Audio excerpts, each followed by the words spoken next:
What's up, everyone? This is KillerVzTwo, and I'm bringing you another how to dominate multiplayer. Today, I'm showing you Dying Light, and I'm showing you how to be the zombie.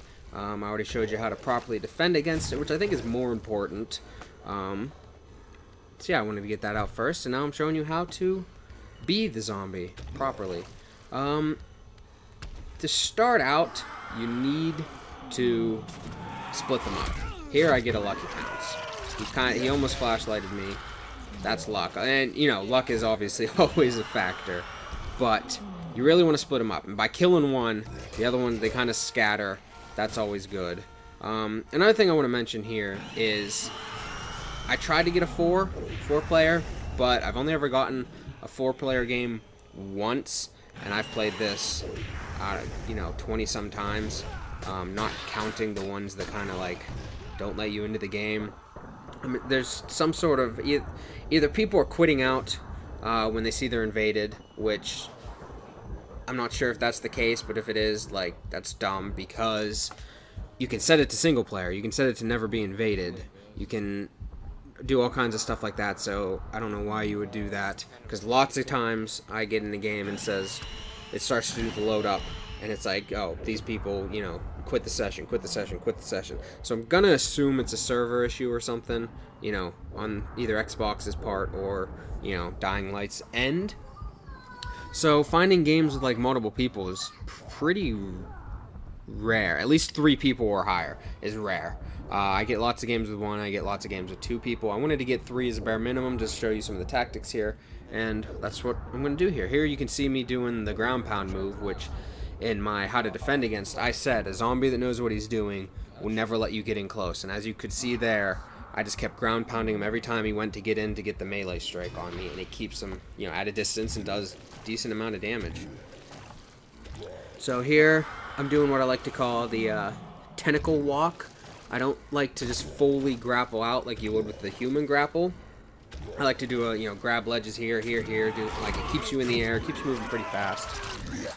There, I get that one. Again, I'm trying to show you how to dominate, and for the most part, I do dominate. I'm sorry to say, I do lose this one.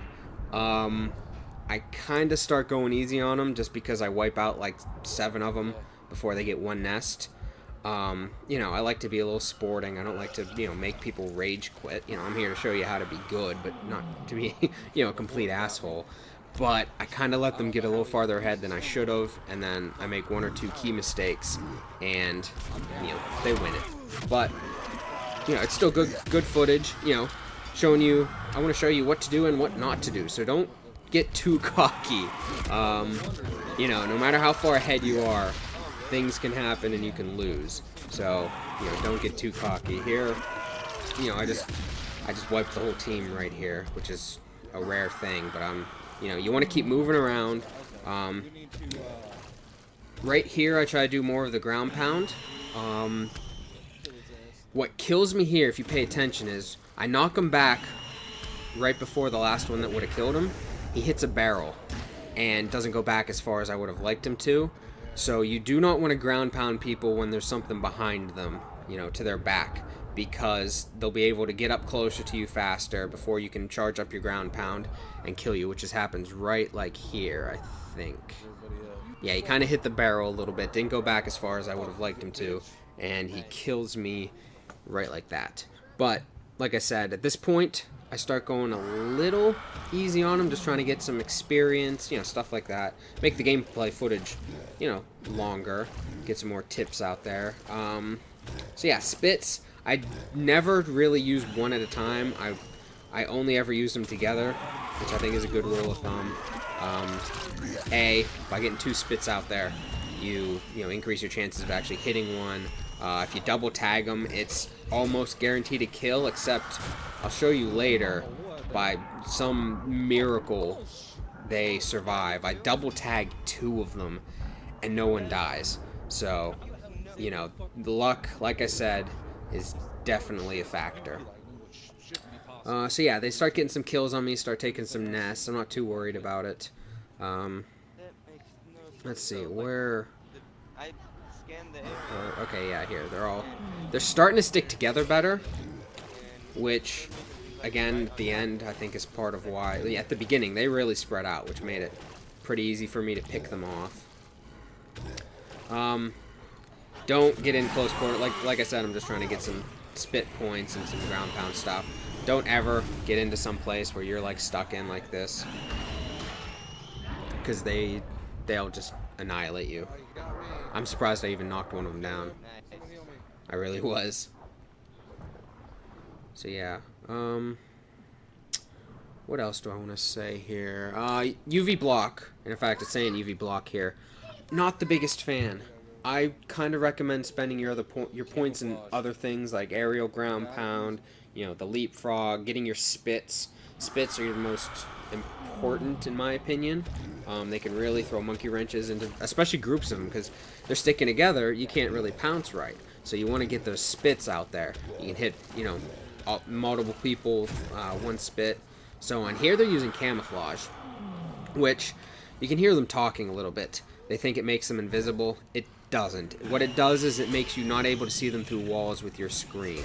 So there I could see, you know, 2 of them, but like I said, I'm being real cocky here, going right up to them. They have a little more confidence because they think they're invisible, which, you know, kind of placebo effect. Yeah, it helps them out a little bit there. And I believe, yeah, I don't get any safe zone kills, which I do not recommend doing when you're fighting a team. A safe zone kill is when you kill them in a safe zone. Many people think that it'll knock you off like a UV flashlight. It doesn't. Safe zones actually just hurt you. They don't affect your stamina.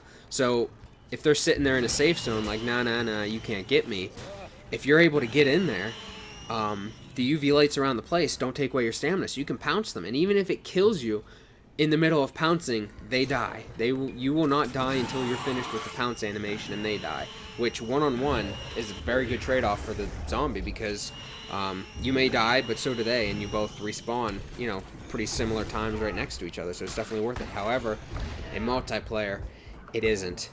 I don't recommend any kind of strategy that lets you get in there to get 1 kill and die, because having whoever's, even if it's 1 person alive, when you die, that is ample time to take out even a complete nest, especially here playing 3 people or 4 people.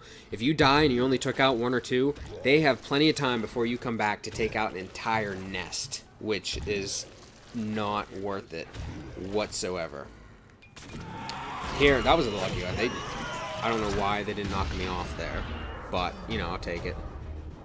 And here, like I just said, no strategy where you die once, but like I said, at this point, I'm still very far ahead. I'm very cocky, and like I said, I end up losing here. Here, I'm looking at my skills. You can look at my skills, pause them, see where what I picked. I'm looking at leapfrog specifically, just because I wanted to kind of end it with a leapfrog thing, because if you hit X again while you're pouncing a person, that person will just get knocked down, and you'll, leap to the other one. So I wanted to kind of get a cool final, kill cam thing. Doesn't work out for me. I screw up a couple times when I should have just been focusing on killing them. But yeah, shit happens. Hubris, overconfidence, cockiness, whatever you want to call it. Don't get cocky, kid. That's exactly what I did. But this was a very fun game. I had fun. I could hear them over the mics, and once they started, I eased up on them a bit, and they actually started killing me good. Like for instance here, something happens. They just play good here. I double tagged 2 of them, and none of them died. Like, I don't know what they're doing, because I die here, and I couldn't really focus on what they're doing, but they must have flared up a couple times, all stuck together, and just, flashlighted all the horde zombies. I don't know what they did, but kudos to them, because none of them die. As you can see, one goes down there, but, no one dies. So, I mean, these guys were not, they were not bad. It's a mix of me being way better than your average person, and again, zombies overpowered than your, way overpowered than your individual player. I'm a high level one, so these guys were not terrible. It's just I kind of lightened up on them, went in to make it sporting, and that came back and bit me in the ass. But like I said, it was a fun game. There I tried using UV block. UV block is only good for running away. there is no real tactical advantage to UV block trying to take people, because when you pounce it disappears, and that's plenty of time for them to get their, you know, flashlight up, all that stuff. So here, this is what kills it. I tried to get in on this guy, and he outplays me here. I just made a couple few mistakes. He beats me. That's the nail in the coffin, because here they have plenty of time to get to the nest. They're all scrambling. They take it out. I'm hitting her, jamming A here to spawn. You know, I get a couple tentacle grapples here, and the game ends. So, you know, focus on what I'm saying I did good. You know, look at some of the stuff I said, you know, I did bad. And I hope you enjoyed. Like, comment, subscribe. Check out my other videos, and I hope to see you later.